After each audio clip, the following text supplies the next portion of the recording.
Estamos de manteles largos. A ver. Pues aquí, con cámaras, con micrófonos. O sea, estamos tratando de compensar por todas las quejas que tuvimos la semana pasada, porque el White Paper Live que grabamos, que nos gustó, a Estuvo nosotros padrísimo. el evento, Sí. al parecer como que no se escuchaba tan bien. Entonces Sí. hemos tenido muchas quejas del audio y ahora tenemos equipo, video y todo, aunque nos estamos asando. Nos estamos muriendo de calor, pero estamos en un lugar muy bonito. Estamos en Colony House. Gracias que nos prestaron aquí la salita. Es un coworking súper bonito aquí en Prado Norte. Con el aire acondicionado apagado porque hacía ruido. Sí, sí. No es que no haya aire acondicionado, es que hacía ruido Hacía ruido y lo apagamos para que se escuche bien. para cuidar el audio. Sí. Exacto. Lástima que en el video se ve un poco sudado, pero Así es. sí. Un caluroso día en la Ciudad de México. Muy caluroso. ¿Ya te mudaste acá o qué? Pues no, pero he estado muchos días en México recientemente. Es la capital de todos. Bienvenido. Gracias por la... Bueno, ¿y qué nos vas a contar? Estuviste en un eventazo de Coppel que rediseñó su logotipo. Sí, la semana pasada, después de White Paper Live el martes, el jueves me invitaron al evento. Fíjate. Sí, me invitaron a un evento de Coppel porque Coppel estaba presentando su imagen nueva, pero me invitaron a que entrevistara a algunas de las personas clave. Supone que todo el rollo de cambiar la imagen tiene que ver con que se ha transformado tanto la empresa, desde lo que vende, desde el tipo de relación que tiene con los clientes, desde las dimensiones, el tipo de productos, que necesitaban cambiar la imagen. Entonces, me doy cuenta que yo tenía que entrevistar a algunas de las personas que están haciendo algunos de los cambios pues, más significativos. Y para mi sorpresa eran 5 mujeres. O sea, como que no me ha tocado en muchas empresas. Vamos a cumplir 5 años. Sí, mexicanas y de otros países en México. Que en ese nivel del organigrama haya 5 mujeres y todas súper picudas. O sea, porque aparte, fíjate, que, hablando de transformación, varias de ellas, pues relativamente poco tiempo en la empresa. O sea, Claro. cómo la empresa está buscando cambiar y trae perfiles con mucha experiencia y de consultoría y de empresas multinacionales y demás, pero Y de las mejores universidades de Estados Unidos. de los currículos más picudos. Y sí, para mi sorpresa, pues eran mujeres. ¿Quién estaba? Gloria Canales. Gloria Canales, Que es ex Amazon, ex Bain, ex exacto. Linio. Stephanie Lake. Tú conoces a todas las que estaban ahí. Sí, Stephanie Lake, la del banco, que es también, creo que es Wharton, me parece. No sé, pero traían muy bien. Y aparte, Liliana Íñigo, ex Walmart. Liliana, exacto. Y también Citi, creo. Sí. Gaby Lozada, ex Bain. Ex Bain, exacto. Socia de Bain. Socia de Bain. Y María Luisa Velasco, que es la directora de talento. De hecho, fíjate, un dato que me llamó mucho la atención es el tamaño de Coppel desde el punto de vista de empresa empleadora. Tiene como 120,000 empleados. Wow. Es de las top 10 o no sé cuánto de México. Y ella, por ejemplo, el número de personas que tiene que contratar al año es una locura. Y la otra cosa que ella enfatizaba mucho también es que la sofisticación de los currículums para los puestos donde tienen ya mucha gente de datos, hablamos de gente de antropología, de todo tipo de perfiles, porque se ha vuelto una empresa muy sofisticada, ¿no? En la medida de que ha ido creciendo. Oye, les preguntaste, digo, sé que no venía al caso, pero porque me acuerdo que hace como 10 años Coppel hubo como una noticia de que iban a salir a la bolsa y al final decidieron no salir a la bolsa. No, digo, para empezar... Digo, sí, sé que no era para eso, pero... Sí, no. Yo lo leí en Bloomberg hace como 10 años, Sí. un poco más. No sé por qué no salió a la bolsa en su momento, no sé si no fue el momento o si al final la familia decidió, pues, no era necesario o no venía al caso. Pero en ese momento, de hecho, hubo bastante información de Coppel y luego por muchos años no hubo nada, ¿no?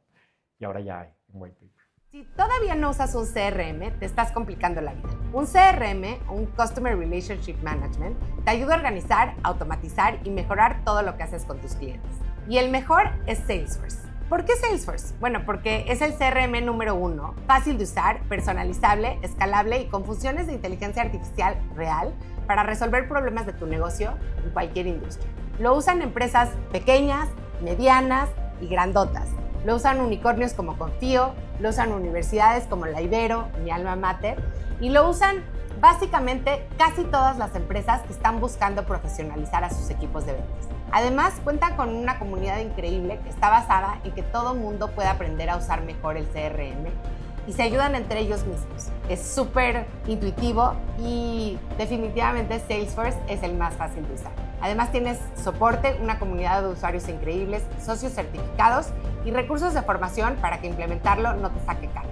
Regístrate al webinar en fcfbc.co/construye tu agenda. Vamos a dejar el link en la descripción del episodio. Vamos a ver, con los temas. Yo quiero arrancar ahorita con esta nota de Arca Continental, que está comprando Imperial, una empresa de vending machines de maquinitas de Oklahoma. A mí esta nota me llama mucho la atención por dos cosas. La primera es Arca en Monterrey, que su gran negocio al final del día es vender Coca-Cola y refrescos y una serie de bebidas, siempre ha tenido un negocio de maquinitas. Y es un negocio que... En México. En México, y lo tienen en otros países, si no me equivoco también en Perú. O sea, la típica maquinita de, bueno, ya no son de monedas, pero de tarjetas. Y luego también hace algunos años se metió a estos como que le llaman micromarkets, ¿no? Que son como de self-service, que llegas y agarras las cosas y tú llegas, que es como el equivalente a una maquinita que tiene el inventario ahí a la vista. Y por un lado, como que dices, bueno, pues Coca-Cola FEMSA tiene Oxxo, ¿no? O sea, tiene su canal de retail y esto, pues, no es lo mismo, evidentemente, pero también tiene una forma de venderle directo al cliente y de recibir dinero en ese momento directamente, ¿no? Pero es como que siempre me ha dado curiosidad. Aparte, Arca tiene otros negocios de botanas que normalmente no, en los informes vienen muy poquitos datos de ese tipo de negocios y son negocios bien grandes, solamente que dentro de lo gigantesco que es esta empresa, pues no figuran, pero siempre me ha dado curiosidad y ese es el segundo tema de estos negocios que son grandes, que son rentables, que a veces tienen marcas muy fuertes. Como Bocados, en este caso, que es En este caso de las botanas. Y deja tú, y tienen uno de botanas en Estados Unidos que es significativo, pero que se quedan como perdidos adentro de un estado de resultados gigantesco. Que tú dices, oye, es que por más que le dupliques el EBITDA, no se va a ir a ver en el estado de resultados principal. Entonces, ¿quién se va a ir a trabajar ahí, verdad? O sea, si tú dices, yo estoy haciendo carrera aquí, pues quieres estar en el negocio principal, no en, por ejemplo, Mazapán Azteca. Mazapán Azteca es de las grandes marcas de Monterrey, o al menos yo me acuerdo así de mi niñez, y es un producto que me encanta. Y ahí está, adentro. Y seguramente es un negocio que vende su buena lana, pero a lo mejor por sí solo sería mucho más grande. Pero luego dices, no, pues es que ya lo tengo aquí y lo voy a subir a los mismos camiones y voy a usar la misma ruta y lo voy a echar a las maquinitas. Como que siempre me ha dado curiosidad la vocación de estos negocios que son grandes, que son rentables, pero que se quedan chiquitos adentro de empresas tan grandes como Arca. Por eso mismo, que estén comprando una empresa de micromercados y de maquinitas en Estados Unidos, me brincó, ¿verdad? Porque como que, bueno, entonces sí le quieres dar importancia a esto y sí le estás clavando. Me metí a buscar información. Esta empresa Imperial vende más de $150 millones anuales, que es muchísimo dinero, no es tanto dentro de Arca, no mueve la aguja. Tiene al menos 800 micromercados. Me dio risa, hace algo así como 5.5 millones de sándwiches y ensaladas al año. Tiene una fábrica de comida. Entonces, bueno, pues es una transacción creo que diferente. O sea, Arca había comprado un negocio gigante, una embotelladora enorme en Texas y que le ha hecho muy bien. Ha sido una compra que fue muy exitosa. Y ahora... Que tiene una historia muy interesante de transformación cultural, porque lo que me contaba la gente de Arca es que imagínate que llegara una empresa mexicana a comprar una empresa americana, no hay tantos casos donde esto suceda, y que de pronto los de México eran los jefes de la planta, y hay una historia muy interesante ahí de transformación cultural, ¿no? Claro. A ver, nada más para darnos una idea de qué tamaño es este negocio de maquinitas, estaba viendo y el market cap de Arca es $18 mil millones. 18 bi, ¿no? Y compraron esta empresa por 150 millones. No por 150. Eso es lo que encontré que vendía al año esta empresa. Pues sí, pero ¿cuánto quieres que la hayan comprado? Ha de ser un múltiplo de 1. Pues no debe ser un múltiplo, pues son maquinitas. No creo que sea un gran múltiplo. Así, a ojo de buen cubero, $150 millones. No creo que... De hecho, no dijeron cuánto les había costado, que si no dijeron significa que no llegó a un cierto límite que tienen que decir, entonces pues es una transacción relativamente menor. Y justo ese es el 0.8% del valor. Ahora, yo no tengo idea en M&A si hay como una buena regla de dedo de no compres empresas que sean más de tanto porcentaje de tu market cap o menos, pero sí suena como algo chiquitito. Pero a lo mejor hay un tema estratégico que dicen, oye, no sé, en esas zonas, según yo la embotelladora sí está en Oklahoma también, o Sí, debe tener rutas en puede ser. Oklahoma. Entonces a lo mejor dicen, oye, pues voy a utilizar las mismas rutas o tiene una capacidad, a lo mejor hay algo así. Y ¿verdad? aumentar la capilaridad o... Sí. O a lo mejor sí dicen, aquí estamos inventando ya, pues estamos suponiendo, pero a lo mejor sí hay un tema en donde dicen, oye, queremos diversificarnos más, ya estamos en este negocio en México, ¿por qué no le entramos en Estados Unidos y vamos a ver a dónde nos lleva? Jamás se me hubiera ocurrido que hay gente que tiene muchas maquinitas. Yo pensé que eran negocios relativamente o sea, como negocio persona. De hecho, la gran mayoría son así, mom and pop. O sea, una de mis hijas en algún momento dijo, oye, quiero comprar una, hizo números y entonces compras una maquinita, a lo mejor tienes 2, 3, y creo que sí debe ser la gran mayoría de los casos, ¿no? Y en Estados Unidos creo que también es, pero hay algunos que se han ido profesionalizando y consolidando, y si no me equivoco, Arca debe ser o el más grande o de los más grandes en México, porque, digo, para que haga sentido que siga viviendo ahí.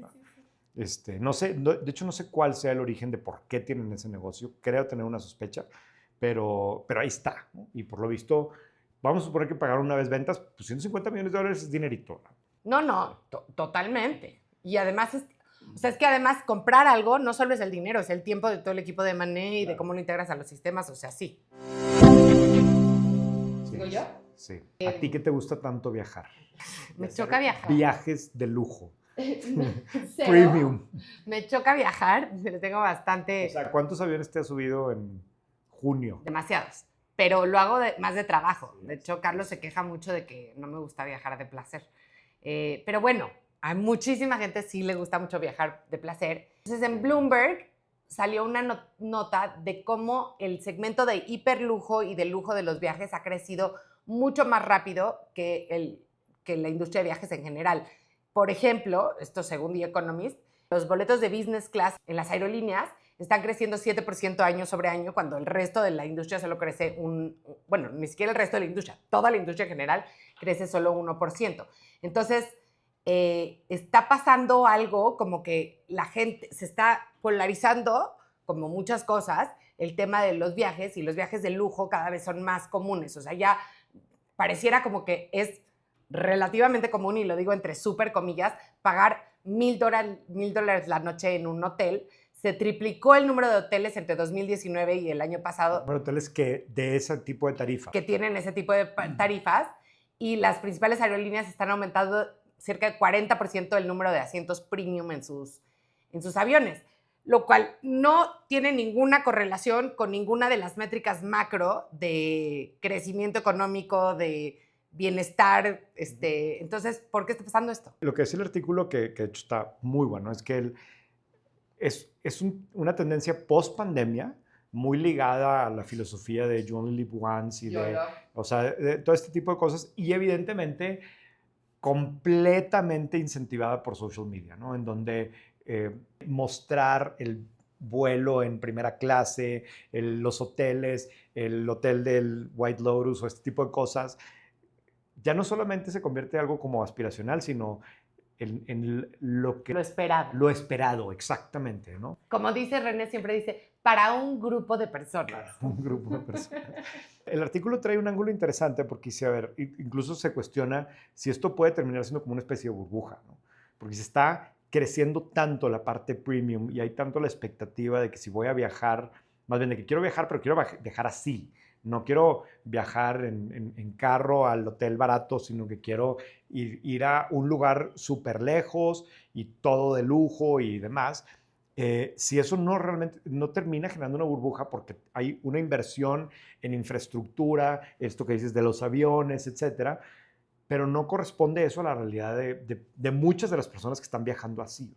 Entonces, pues tienes toda la presencia. Lo que dices es que no necesariamente van a aguantar el ritmo de hacerlo así para los siguientes 10, 15 años. Efectivamente, y entonces como que el artículo cuestiona y dice, oye, a ver, hay toda esta fiebre post-pandemia de toda la gente que no viajó y explotó y luego se alimenta con todo lo que estoy viendo, pero también tienes Buy Now, Pay Later y tienes una serie de financiamientos y responsabilidad en los viajes, lo que tú quieras, que no necesariamente es sostenible, ¿verdad? Entonces también pudiera ser que en algún momento tronar la burbuja, oye, hay de más, ¿no? Pero de viajes a safaris, a África, a todos lados, a Japón, viajes cada vez más sofisticados, ¿no? Y lo vemos mucho también aquí en México, ¿no? Y en todos lados. Muchísimo. Alguien me contó que fue a Japón y que la misma agencia de viajes le había hecho como a 8 familias el mismo viaje, entonces que sentían como que estaban en un camp mexicano.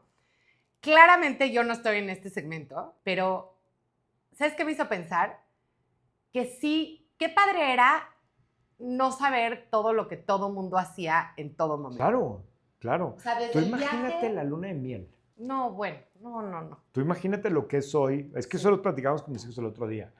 O sea, yo cuando me fui de luna de miel, y seguramente tú también, pues hablabas a tu casa una vez cada no sé cuánto y era como que parte del cuento. Imagínate ahorita conectados y incluso las decisiones de a dónde ir, pues todo es porque todos van ahí, porque todos salen en Instagram, ¿no? Claro, sí, está roto. Es otra onda. Y no solo en viajes, pero hay un montón de otros efectos, ¿no? Como en logros profesionales, como que ahora te enteras de cada logro profesional de cada persona, ¿no? O si antes no te invitaban a una fiesta, pues igual y pues sí sentías medio feo, pero nada más, pero ahora la revives y la revives y la revives y ves todos los que sí invitaron a esa fiesta. En fin, ya me desvié, pero... Bueno, a ver, o sea, regresando aquí al artículo, una cosa que no dice el artículo, pero que es evidente, es que ha sido un gran negocio quien está en el mundo de los viajes premium en los últimos 3, 4 años, ¿no? Sí. Eso sin duda, o sea, horrible durante la pandemia, pero luego una explosión gruesa. Y simplemente aquí el artículo dice, oye, ¿qué tanto va a durar eso? Porque realmente no todo mundo puede estar haciendo viajes premium todo el tiempo, por más que incluso, porque se burla un poco, ¿no? Pero que de cómo la industria de los viajes está impulsando mucho que los mismos influencers pongan fotos y los regala y el avión privado para que se vea y eso simplemente no es la realidad para la gran mayoría de la gente que puede viajar.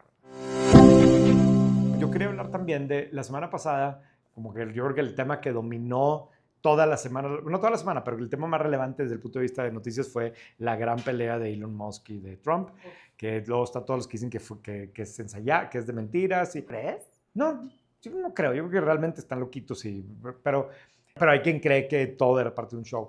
Pero ese día que todos los periódicos estaban hablando de la caída en el precio en las acciones de Tesla, se cayeron más otras acciones. Y no necesariamente porque estaba relacionada con eso, ¿no? Entonces lo destacamos en White Paper porque sé que son marcas o empresas que le interesa a los suscriptores de White Paper. Una fue Lululemon, que Lululemon ha sido como que un caso de ultra éxito en los últimos años en todos los sentidos y particularmente en el desempeño de la acción. Le ha ido muy bien, o sea, y vale mucho más que, si lo ves desde un punto de vista de múltiplo, le va mucho mejor que casi cualquier marca de cualquier retailer de ese tipo, ¿no? Y si no me equivoco, es una de las pocas acciones non-tech que han entrado al S&P 500 en los últimos 5 años. Seguramente, ¿no? Ese dato no lo tengo, pero reportó un aumento en sus ventas, no tan grande, pero sí que sus utilidades retrocedieron y en la llamada trimestral el CEO dijo que tiene que revisar a la baja las proyecciones anuales. Inmediatamente se cayó 20% la acción. O sea, le fue peor que a Tesla. Le fue peor que a Tesla desde el punto de vista porcentual, ¿no? Sí. Otra fue Vail Resorts, que Vail Resorts sí ha estado en las noticias en los últimos meses, desde el problema de huelgas que tuvo, hasta el hecho que lo que reconocieron aquí, que les fue peor este año, que hubo, que en parte fue sí el tema del problema de capital humano, pero también que después de años de crecer a doble dígito, este año pues, no les fue tan bien y automáticamente también se cayó la acción más de 15%, ¿no? Tienen como 40 resorts, digo, ya hablamos de Vail Resorts aquí una vez. Y la tercera, que también mucha gente no la vio, pero las acciones de Brown-Forman caían 15%.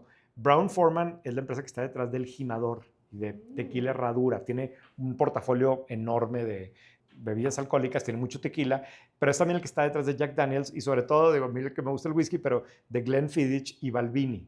Y entonces sus ventas retrocedieron. Todas las de alcohol no les ha ido bien. Otra vez, también ha sido un tema que crecieron mucho en los últimos años y ahora están retrocediendo y diferentes causas. En México no les está yendo bien. O sea, hay varios indicadores importantes ahí. Y que la gente joven toma mucho menos que la gente, digamos, de nuestra generación. Sí, yo no sé si ese efecto ya se note. Viendo. O sea, yo sí creo que hay un tema, y lo escribí en la columna de Milenio hace algunas semanas, por ejemplo, como para en qué momento la industria del alcohol hubiera pensado que su competidor es el Oura Ring, ¿no? O el Whoop, ¿no? Que dices, es que, o sea... No lo había pensado, pero sí. Persona que tú veas con el Smart Ring, pregúntale, que para qué lo usa y te va a decir que para dormir. O sea, te va a decir Sí. que están midiendo cuánto duerme. Segundo, te va a decir y le vas a preguntar, oye, ¿y eso de qué te sirve o qué? No, pues es que me doy cuenta que cuando tomo duermo súper mal. El 100% de la gente te dice.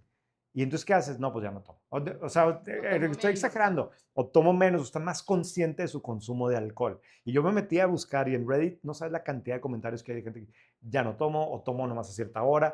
Todo eso, no estoy diciendo que se va a acabar la industria del alcohol, pero imagínate que en una junta de directores hace 10 años habían dicho, no, nuestra siguiente competencia viene de Noruega o no, Suecia o no sé dónde está, pero claramente le está teniendo un efecto. Pero yo creo que eso no es lo que le está pasando aquí. Yo creo que tiene que ver a lo mejor también el tema de aranceles. Hay un tema de turismo que les afectaba aquí, etcétera, ¿no?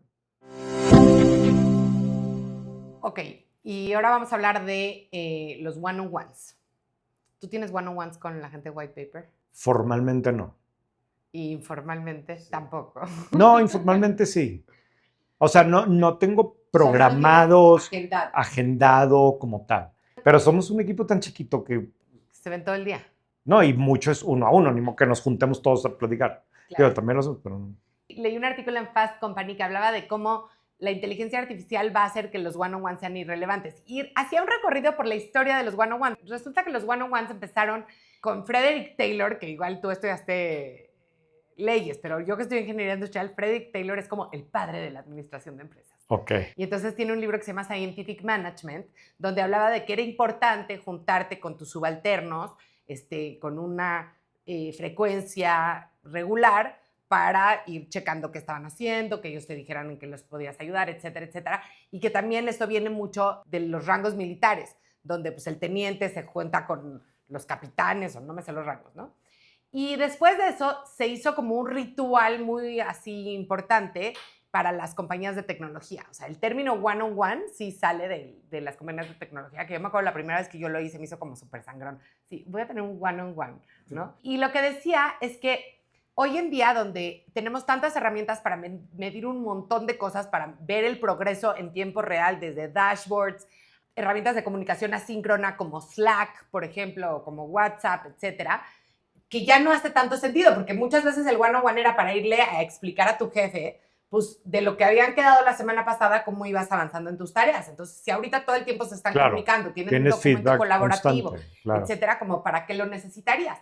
Sí. Y entonces hablaba de cómo, según ciertos estudios, el 70% de las reuniones son redundantes y no aportan a la productividad y la gente está cansada de las reuniones. Aunque durante la pandemia se redujo la duración promedio de las reuniones por 20%, porque básicamente nos ahorramos todo el small talk, que quizás era para mí de lo más valioso en las reuniones, subieron en volumen, en número de juntas, 13%, de ahorita antes de la pandemia. Entonces la gente está teniendo bastantes más juntas. Con todo esto, con que además dicen que en el futuro, por ejemplo, va a haber herramientas de inteligencia artificial que según tu velocidad de tecleo y el uso del lenguaje que tengas, también va a detectar, por ejemplo, cambios en la motivación de los empleados, lo cual ya me parece un poco distópico, pero no lo dudo que vaya a ser pronto.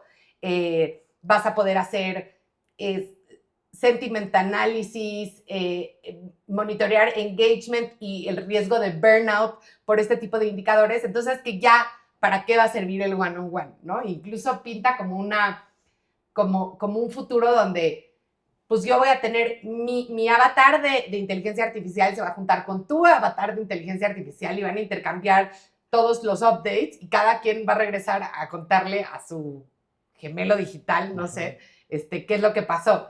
En fin, quién sabe si vaya a pasar o no, pero sí te hace pensar si algunos de estos rituales que tenemos porque ni siquiera sabemos bien ya por qué los tenemos, van a seguir teniendo relevancia o no. Yo no lo había visto así, pero tienes razón, o sea, ahorita que me preguntaste que si yo tenía one-on-one, pues como que estábamos ahí en la oficina, en un espacio abierto, entonces pues también hablas todo el tiempo con la gente, pero yo creo que el elemento que sí me hagas pensar, pues sí, es que hoy todo el día estás hablando con ellos en lo individual, así sea por WhatsApp o por Slack o lo que tú quieras, y como quiera hace falta el tema presencial, pero ya no es, o al menos en mi caso no ha sido como que, oye, hace años que no hablo con esta persona, sí, ¿no? Sí, incluso si estás en otras ciudades, ¿no? Claro. O sea, tú y yo junta formal, creo que hemos tenido quizás 2. en la banca de un centro comercial, ¿verdad? O sea, Sí. ya ni en un Starbucks, ni siquiera, ¿verdad? Sí, Sí, a la efectivamente. intemperie. Bueno, la duda de la semana, leí un artículo fascinante que de hecho es la portada The no sé, Economist. es The semanal o Economist, ¿no? mensual de The Economist. No sé. No sé. Bueno, la portada más reciente de The Economist que habla de que por primera vez los futuros padres tienen una preferencia muy marcada por tener hijas, mujeres, que hijos varones. Lo dice la mamá de 5 mujeres. Lo digo, es la mamá de 5 mujeres. Que curiosamente, por ejemplo, a mí me preguntan mucho que si tuve al quinto o a la cuarta por buscar al hombre, ¿no? Y yo siempre digo que yo no, creo que mi esposo sí hubiera estado muy feliz con un niño, aunque estaba muy feliz con una niña, pero este artículo, muy al estilo de The Economist, tiene datos interesantísimos. Primero habla de que en un estado de equilibrio biológico, más o menos nacen 106 hombres por cada 100 mujeres y que los científicos creen que esta es una manera natural de compensar por algunas de las muertes prematuras que tienen los hombres, ya sea porque tienen oficios más riesgosos, porque van más a la guerra, ese tipo de cosas, entonces que ahí se equilibraba. Pero que después, en países como China, por ejemplo, cuando había el One Child Policy, empezó a haber un desequilibrio demográfico durísimo, donde hubo un montón de casos terribles de literalmente asesinatos de bebecitas, porque se veía al hombre como mucho más rentable como hijo, ¿no? O sea, como que te iba a ayudar en la granja, etcétera, etcétera. Después, cuando en el occidente empezamos a tener ultrasonidos que se volvieron muy baratos y entonces podías ver desde muy temprano en el embarazo si era niña o niño, parece que, o sea, que sí hubo intervención para, no sé cómo decir esto sin que suene horrible, pero para que hubiera menos niñas, mujeres naciendo que niños hombres. Y hay como un gap interesante donde faltan, o sea, les llaman, ¿no? Como missing babies, o sea, como faltan niñas, mujeres que debieran de haber nacido en esos años. Y después con la llegada de la fertilización in vitro, también seguía un poco habiendo una tendencia hacia hacia más más niños. niños. Y la tercera, que quizás es totalmente natural, pero que en parejas que tenían un solo hijo de un sexo, si el niño era hombre, tenían menos propensidad a tener un segundo para buscar a la mujer que si era mujer para buscar al hombre, ¿no? O sea, como que si ya tenías 2 niños, ya decías, pues ya estuvo perfecto. Si tenías 2 niñas, decías, no, hay que buscar al varoncito.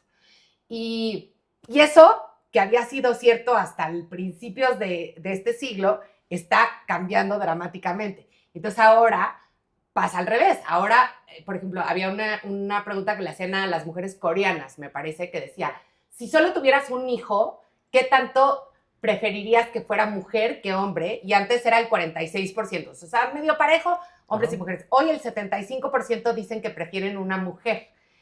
Y pues hay como muchas teorías de por qué está pasando esto. Una es porque hoy en día las mujeres, o sea, pueden significar igual de beneficios económicos para los papás porque estudian igual, etcétera, pero además son más cuidadoras de los papás en sus edades avanzadas.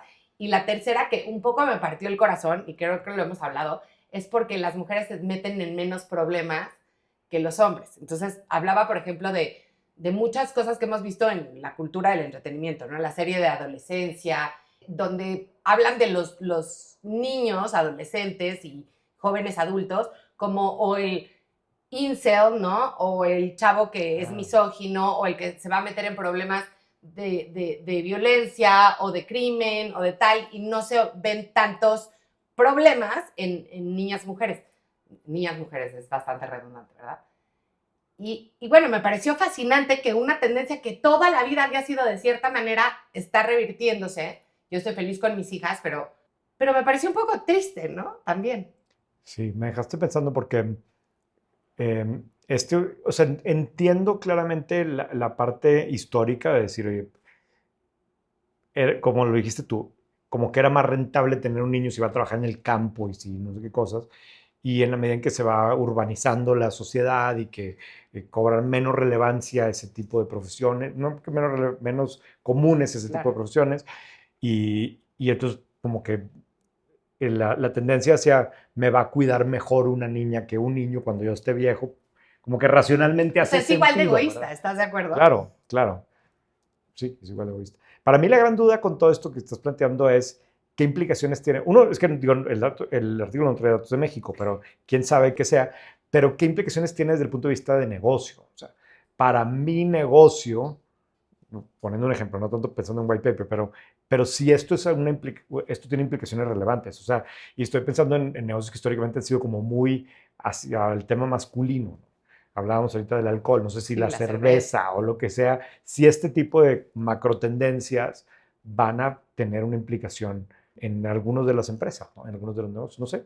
Déjenos sus reflexiones. Y fíjate que le pregunté a ChatGPT, entonces puede ser que esto no esté 100% bien, que cómo se veían estas cosas en México. Y justo hablaba de que datos de los censos de 1990, 2000 y 2010 enseñaban que cuando el primer hijo es una niña, la probabilidad de tener hijos adicionales aumenta por 0.8, que es equivalente a 1.89 millones de nacimientos extras, solo por esa ligera, pareciera que ligera efecto. Y también el tiempo entre embarazos, si tu primer hijo fue una niña, aumenta 2%, o sea, pareciera que 2% no es nada. Pero si eso lo multiplicas por 2 millones de nacimientos que hay al año, o sea, como que si tienes una niña mujer, más rápido te quieres embarazar y más probablemente quieres tener otro hijo. Suponemos que para ver si te sale el hombre. O sea, en México pareciera que por lo menos hasta los datos del 2010 no se ve todavía ese efecto. Y otro dato horroroso es que las familias que tienen una niña como primogénita tienen una probabilidad mayor de que el padre abandone la casa en México que si el primer hijo es niño. Lo cual, pues, wow, te digo, son datos muy tristes. Claro. Pero muy interesantes. Muy bien, nos vamos al nearshoring. Al tema principal de ahora, el deep dive, es el nearshoring. Y Carla ya hace tiempo traía la idea de que tenemos que hacer una actualización del nearshoring porque, bueno, por varias razones, pero es evidente que la palabra nearshoring explotó en popularidad en este país hace 2 o 3 años, ¿no? De hecho, técnicamente fue en verano del 2022. Ay, ¿cómo te lo acuerdas tan Porque bien? lo acabo de escribir en el artículo. O sea, en White Paper escribimos de esto hace un par de semanas, ¿no? Con algunas de las cifras. Y aparte tengo mis notas aquí enfrente. Pero un análisis de Bloomberg, por ejemplo, este dato está súper fregón. Encontró que en el segundo trimestre de ese año, segundo trimestre de 2022, los CEOs de las empresas públicas de Estados Unidos hablaron de nearshoring casi 100 veces en las llamadas con analistas. 2 años antes, esa palabra se había utilizado 3 ocasiones. 1, 2, 3 versus 100, 2 años después. Durante casi todo 2023, todo el tiempo estábamos escuchando noticias de nuevas inversiones que llegaban a México. Todos los días anunciaba una empresa que estaba mudando a México su línea o que se estaba viniendo de China y poniendo aquí una fábrica. Muchas eran específicamente empresas de China que se querían instalar en México. Y digo, también esto, 2023 era cuando White Paper estaba realmente creciendo también. Entonces, todos los días teníamos muchas noticias y hablábamos de esto. Y era como que una fiebre de nearshoring. Y ya me criticaron por andar usando esta frase, pero la realidad es que sí hubo un momento en donde se veía como si fuera un hockey stick. No que se viera así, pero se sentía como que todo era nearshoring. Yo me acuerdo muy bien en esos momentos de gente que me hablaba, oye, ¿por qué no sacas un white paper nearshoring? Sí, claro. Y empezamos a ver, y yo andaba viendo si el dominio que íbamos a comprar, si white paper, NF, cómo iba a ser y que el producto, iba a sacar su carrera todo era nearshoring y todo se iba a transformar por el nearshoring. Evidentemente, luego sabemos que para mediados del año pasado, pues la cosa como que se enfrió y en los últimos meses se congeló por completo, ¿no? Y ahorita entramos a eso, pero sí hubo un momento así de súper apogeo y luego de repente entre que la reforma judicial y que la gente se puso nerviosa, pero realmente el efecto fue Trump y empezó a ganar popularidad Trump el año pasado, primero antes de las elecciones y los mensajes y los mercados y se desacelera y empieza a haber incertidumbre y luego llega Trump y se congela todo, ¿no? Pero déjame irme un poquito antes. Yo me acuerdo de haberme reunido con un par de empresarios al inicio del sexenio de la presidenta Sheinbaum, que nombró a Altagracia como la, no sé, la zar de negocios, Y me acuerdo que me decían que ellos estaban en otros segmentos. Y me decían, es que ya nos juntamos con Altagracia. Y el problema es que si no tienes el apellido nearshoring, o sea, no Nadie estás te en su pela. agenda, ¿no? Ya. Y fíjate aquí, a ver, para la versión de audio vamos a pedirle a Lucy a ver si manda esto, pero fíjate esto. Esto es lo que han buscado el término nearshoring en México desde 2021 y claramente se ve que el pico fue por ahí de, ¿qué es esto? Abril 2024 y luego sí se ve Se cae. una falta de interés. Eso no quiere decir que no estén pasando tantas cosas. Por si se alcanza a ver. Por si se alcanza a ver. Ahorita le mandamos a Lucy la gráfica. Pero claramente, por lo menos, sí se ha dejado de hablar.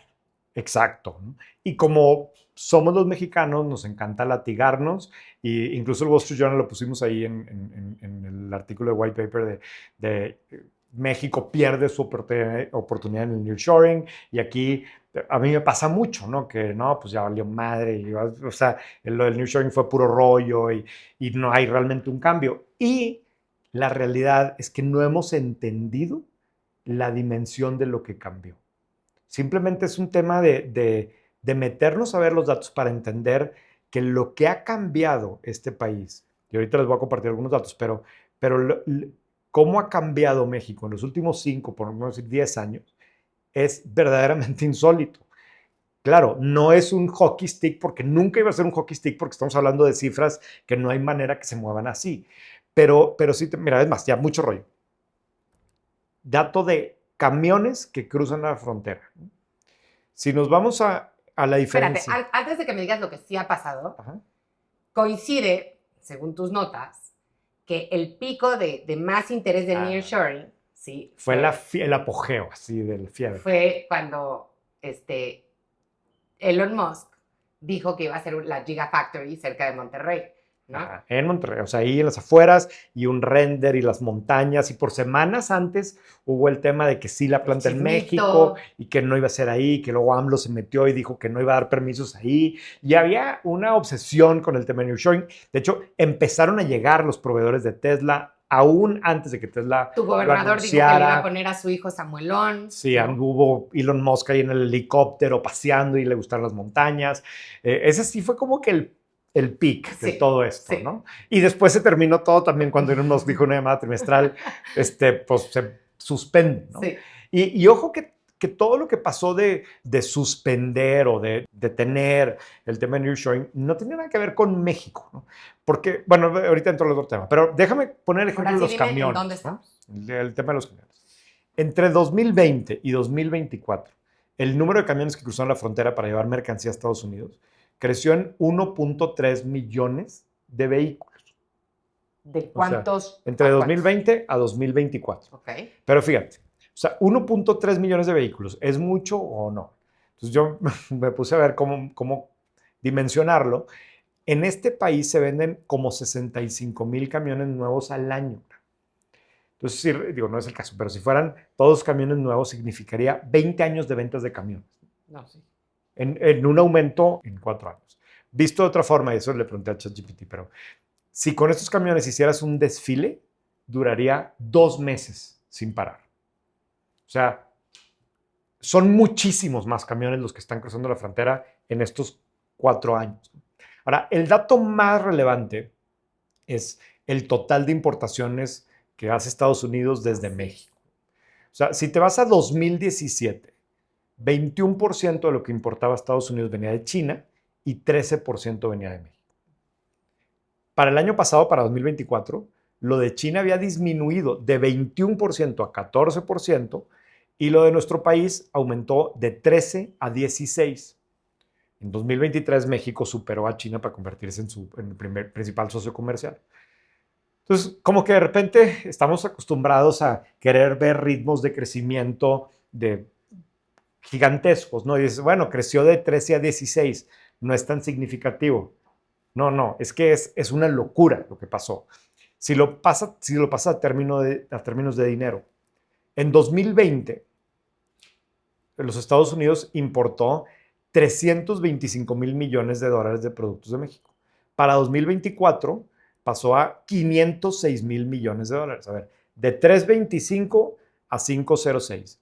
pero estamos hablando de miles de millones de dólares. O sea, como contexto, lo que importó el año pasado de México es más grande o es más de lo que importaron de Brasil, Vietnam, Corea del Sur, Japón y Colombia juntos. Ese es el dato. Sí, o sea, muy que dices, oye, sí, Japón está creciendo y Corea del Sur. No, o sea, México, ni todos estos juntos le llegan a lo que el año pasado hizo México. Y estás diciendo otra vez que fue de 2020 a 2024 lo que estoy comparando, ¿no? Ahora, el aumento de 2020 a 2024 son 181,000 millones de dólares. Otra vez, 181,000 millones de dólares. Si sumamos el valor de mercado de FEMSA, Banorte, Arca, Inbursa, Carso, Bimbo, Gruma, Grupo México, Becle y Televisa, no llegamos a esa cifra. Entonces, como que de repente dices, no, es que México no aprovechó el nearshoring. A ver, güey. En 4 años se convirtió el principal socio comercial de la economía más de grande. La economía más grande.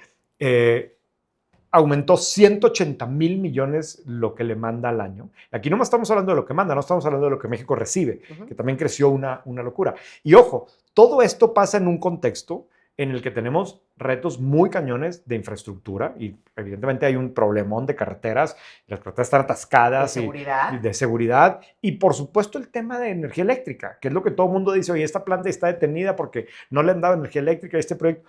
Bueno, a pesar de eso... Y de la incertidumbre política. Bueno, lo de la incertidumbre ahorita lo platicamos, porque la incertidumbre sí lo bloqueó, ¿no? Pero aquí estamos hablando de lo que pasó antes de que llegara Trump, entre 2020 y 2024. Claro, o sea, cuando toda la fiebre de la palabra nearshoring sí estaba pasando. Y sí pasó, y tan pasó que no es como que, ok, se acabó, ya se fue. No, ya se instalaron aquí. Incluso cuando publicamos el artículo hace 2 semanas, yo entrevisté a algunas personas, a desarrolladores inmobiliarios y demás, que efectivamente me dijeron, no, espérate, sí se paralizó todo. O sea, en el momento que Trump dice, oye, espérate, que las aranceles y que la madre contra México, ¿qué significa que se paralizó? Significa que todos los que estaban evaluando, que todavía no firmaban, dijeron, espérate, vamos a ver, o estamos analizando, o lo pateamos tantito, etc. Sí, alguien que es dueño de parques industriales en la frontera me decía, 8 meses no se rentó 1 metro cuadrado, seguramente es una exageración, pero sí. Cuando antes, me decía, empezabas a remover la tierra tantito y llegaban a rentarte antes de que hubiera nada, o sea, movías tantito la tierra y ya llegaban a hacer tu contrato a largo plazo. Sí, a mí un desarrollador igual me decía, o sea, fueron 3 años en donde yo no tenía que vender, me compraba al precio que fuera. Y luego se detuvo por completo, ¿no? Y particularmente cuando llega Trump y empieza con lo de los aranceles. Pero otra vez, se detuvo en el sentido como una pausa temporal para los que estaban evaluando mientras se tomaba una decisión. Pero ¿qué no pasó? Que no es tan visible. Uno es que... No se fueron. No se fueron. O sea, sí hubo ejemplos de que una fábrica en Monterrey de baterías que cerró y que normalmente eran cosas que no es que se toman esas decisiones, salió el arancel, ya cierro y me voy.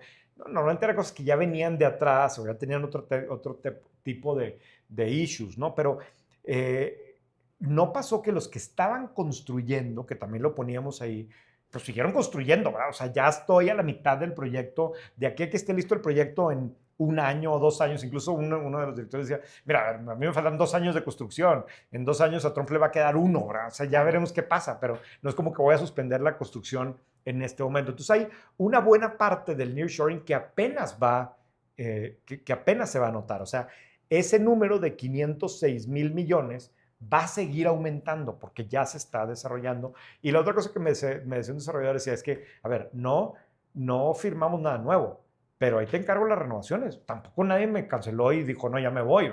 Se están renovando todos los contratos porque México les ha funcionado muy bien y les funciona mejor que otros lugares.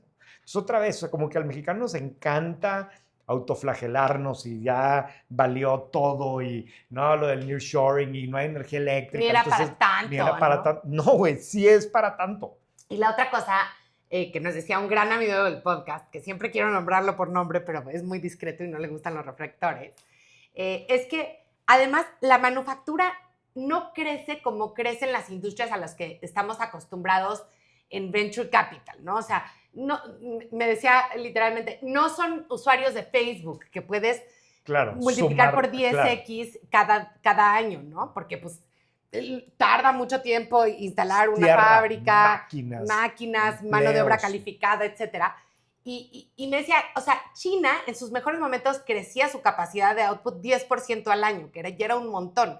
Entonces, aunque México creciera 10% al año, dado que esto es solamente, no sé, el 9% de la economía total de México, pues no vas a ver una cosa que de pronto sea un outlier en una gráfica, no vas a ver un hockey stick, claro, ¿no? Pero son, por lo mismo, son trabajos que son mucho más difíciles de que se vayan. O sea, si ya tienes la mano de obra calificada, si ya tienes el contrato a largo plazo, eso no quiere decir que nunca se pueden ir, pero son apuestas a largo plazo, ¿no? Claro. Y sí, donde el nivel de integración que ya existe entre México y Estados Unidos, ni siquiera el tema del arancel lo puede destruir, por así decirlo. Lo puede hacer más lento, que fue lo que pasó, lo puede suspender, etcétera. Pero mira, yo publicaba en Milenio la semana pasada el famoso chiste ese de Polo Polo del león de melena negra, ¿no? No me lo sé. No, o sea, búsquenlo en YouTube, el león de melena negra, es el mejor chiste de Polo Polo. Pero y si no, después ponemos el artículo ahí, porque yo no soy bueno para contar chistes, ¿verdad? ¿Cómo voy a compartir? Pero al final de lo que se trata es que, o sea, todos queremos que México esté mucho mejor, ¿no? Y que no haya limitantes de energía eléctrica y que no haya limitantes de infraestructura y que el tema de seguridad se resuelva y que todo se resuelva. Todo queremos que... o sea, no queremos negar ese otro lado, esa gran área de oportunidad y eso que estamos mal. Pero visto en sentido estricto, México solamente le tiene que ganar a los demás.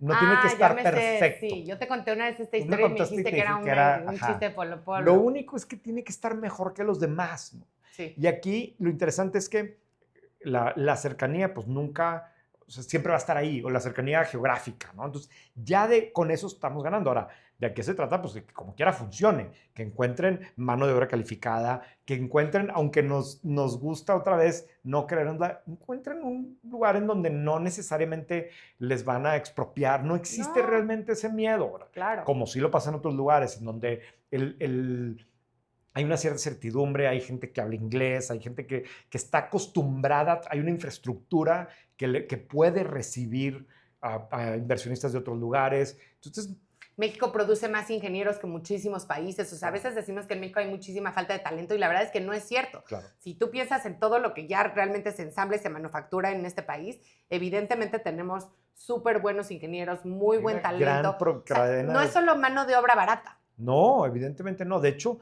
incluso dentro de México es interesante porque hay lugares con mano de obra más barata y otros que no. O sea, también ya... entonces ya compiten entre sí y tienes una red de proveedores muy sólida para muchos tipos de industrias. En una de las entrevistas con el secretario de Desarrollo Económico de Nuevo León que me decía que, por ejemplo, en Monterrey está creciendo muchísimo, yo no tenía ni idea, pero específicamente el segmento de los que producen enfriadores para data centers, ¿no? Que es como un aire acondicionado, pero más sofisticado. Dice, hay 5 o 6 marcas que están construyendo ese tipo de cosas aquí. Entonces, una vez que se empieza a desarrollar eso, pues a los otros también les conviene porque ahí están los proveedores y ahí está el know-how. Hay como que un círculo virtuoso en ese sentido, ¿no? Sí. Entonces, digo, para mí era importante hacer Y déjame decirte otra cosa que me dijo Álvaro Rodríguez Arregui, que le digo, eres un experto en nearshoring y me encantó. Me dijo, soy un curioso del nearshoring, porque está aprendiendo mucho de esto. Y hablaba de la oportunidad que hay también en semiconductores, que hay 3 etapas de la creación de un semiconductor. La primera es diseño, la segunda es manufactura y la tercera es ATP, que quiere decir Assembly, Testing and Packaging. Entonces, obviamente, el diseño se va a hacer en Estados Unidos, la manufactura requiere de inversiones billonarias y seguramente va a seguir siendo en Asia, pero el ensamble, las pruebas de calidad y el empaquetamiento, sí tenemos una enorme oportunidad de hacerlo aquí, porque el 95% se está haciendo en Asia. Y sí somos muy buenos en esta última parte de la manufactura, hacerla en nuestro país, ¿no? Claro. Pues ese es otro ejemplo, ¿no? En fin, pues para mí era como que importante que hiciéramos esta actualización del nearshoring, entender muy bien que no porque ya no lo escuchemos tanto significa que no hubo nada, ¿no? Ujú. No, ahí están Ahí las sigue. cifras. Ya pasó, está pasando y va a seguir pasando, porque como está la cosa actualmente y al final incluso como está quedando hoy el tema de los aranceles, hace que México siga siendo, incluso sea una mejor alternativa quizás que lo que era antes, ¿no? Claro. Entonces, bueno, vamos a ver qué impacto tiene esto, pero ahí está la actualización del nearshoring. Bueno, me toca a mí la recomendación Ujú. y bueno, esta semana voy a recomendar un podcast, un episodio de podcast de Interesting Times. Es el podcast, de hecho es un programa nuevo de New York Times, relativamente nuevo, que el episodio se llama How the iPhone Drove Men and Women Apart. La realidad es que está un poco relacionado con el tema que hablabas tú hace rato de, no tanto de niños y niñas, pero sí de la tasa de natalidad. Un disclaimer, yo no estoy de acuerdo, creo que es muy alarmista en las proyecciones, ¿no? Ya hemos hablado antes de esto, ¿no? Pero básicamente habla de la bajada en la tasa de natalidad en todos lados y sobre todo en los países que Todos hasta lados hace menos en poco... nuestras casas. Menos en nuestras casas, sí. Y sobre todo en países en donde hasta hace poco las mamás tenían muchos hijos y ahora tienen muy pocos hijos, que es un poco también incluso lo que pasó en la Ciudad de México en particular, más que en México, en la Ciudad de México. Y entonces trae como que datos muy contundentes de lo que esto significa y en diferentes países y ponen muchos ejemplos y demás. Pero aquí hacen un análisis que yo no había escuchado y habla del impacto que tiene el iPhone, ¿no? Los smartphones, o el hecho de que te puedas entretener tanto tú solo en tu casa A y cualquier hacer una hora. serie de cosas que dices en la madre, o sea, seguramente algo tiene de cierto. La parte que digo que no estoy de acuerdo es que como que ya vivimos por un lado el alarmismo de la sobrepoblación, ¿no? Y a la mera hora, pues no fue tanto así que ahora estamos del otro lado, ¿no? Entonces también creo que esto de repente trae unos escenarios de como que ya se acabó el mundo, porque yo creo que algo va a pasar, ¿no? Con la tecnología. Pero lo que sí es un hecho es que sí ha habido un cambio increíblemente rápido en la tasa de natalidad en muchos países del mundo. Y en este caso lo que me pareció a mí diferente y por lo que me gustó es este otro análisis que evidentemente no es la única causa, pero yo no lo había escuchado y me hizo sentido que algún tipo de efecto tendrá el hecho de que tengas tantas series o tanto entretenimiento en tu casa, las apuestas en línea, tienes tantas opciones de entretenimiento tú solo a cualquier hora, en donde sea, y que wow, no lo había visto así, algo tendrá de efecto. Lo voy a escuchar, suena muy bueno. Y platicaba con una de mis hijas chicas. Siempre me dices que lo vas a escuchar y No es cierto, que... claro que sí, escuché. Bueno, este tema sí, este tema sí te creo. No, cuando no o los sea, voy a escuchar te digo que como cuando me recomendaste algo del Texas Monthly o no sé qué. pero estaba buenísimo ese que te recomendé, no me acuerdo. No me acuerdo. De Buc-ee's, yo creo. Ah, de Buc-ee's. Bueno, Puede ser. o sea, ahora de Buc-ee's todo el tiempo me llegan cosas y gente que me dice de Buc-ee's y en Sí. White Paper Live me dijeron de Buc-ee's. A mí también me han dicho mucho de Buc-ee's. Sí. Pero bueno, platicaba justo esta semana con mi hija de 10 años y le estaba yo diciendo que es muy importante que duerma más porque cada vez, o sea, me cuesta más trabajo que se vayan a dormir temprano y sobre todo la de 10 pues sigue siendo bastante chiquita. Y como que hice un poquito un reconocimiento de que es muy difícil irse a dormir temprano hoy en día y le decía, mira, cuando yo era chica había un canal que tenía cosas padres para mí, que era el 5, ¿no?